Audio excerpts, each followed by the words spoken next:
Hi guys, and welcome back to another video. Today I'm working on a little traditional piece, and I'm actually really excited about this because this is in a new sketchbook, which in and of itself is not that unique. I go through my sketchbooks pretty frequently, but this new sketchbook is B paper, so this is what the sketchbook looks like. And I've had a sketchbook that was B paper, this exact paper and everything, except for it was larger before, and I absolutely loved working in it.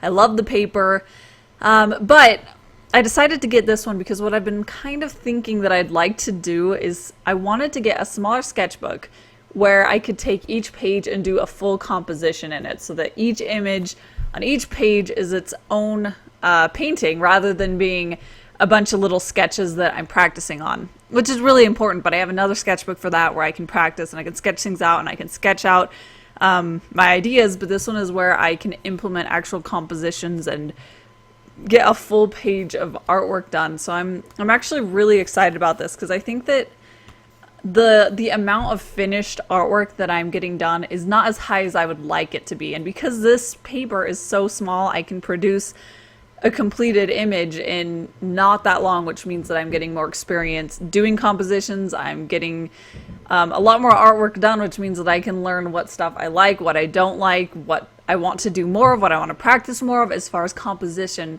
which is a whole nother matter outside of most stuff that goes into artwork. So I'm really excited about this. I've done a few pages already just to kind of practice, but yeah, I think it's going to be really, really good experience to be able to fill this up with full images. And I think that the more pages I get into it, the happier I'm going to get with it.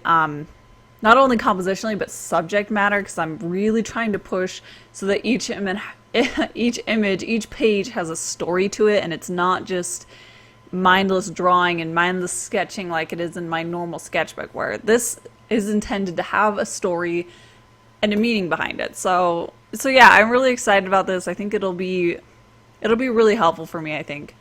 So when I started off on this image, I wanted to look up some really inspiring work that's already out there.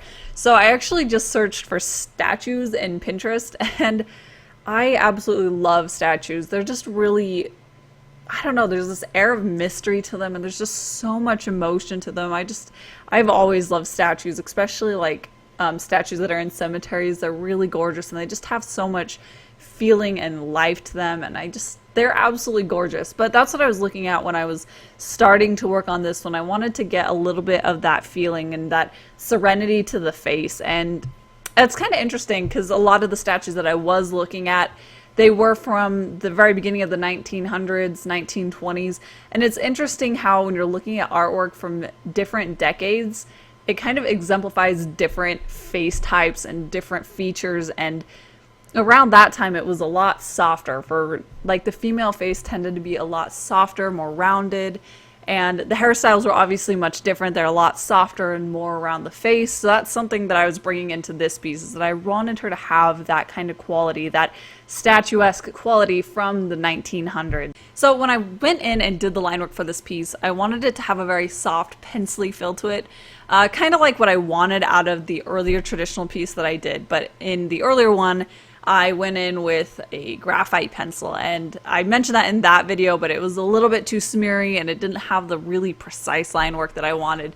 So for this one, I went in with a different kind of pencil, and this is actually a very thin colored pencil, and I believe they're made by Prismacolor now. This one is not Prismacolor because it's an old one, but the reason that I chose this one over necessarily a different Prismacolor kind of colored pencil is because this one is actually very, very hard lead, which means that I am able to get in there and do very precise line work. And because it is a colored pencil, it is a lot waxier, and it stays put a lot more than graphite. So when I go over with the water, this stays exactly put, and it doesn't smear, and it stays really clean. So that's why I really actually loved using this pencil. So I might see if I can go find some more colors and a nice hard lead like this that I can use for this kind of look, because I really loved it. I love feeling like I was building up on it and sketching, but then it was something that I could turn into a more cleaned up watercolor piece. So I really loved this. But that is pretty much it for this video. I am really excited to keep working in the sketchbook and do a lot more compositions in it. It's going to be really fun. I think I'm excited about that. But thank you so much for watching, and don't forget to hit subscribe so you can catch my future art videos, and I'll see you at my next one.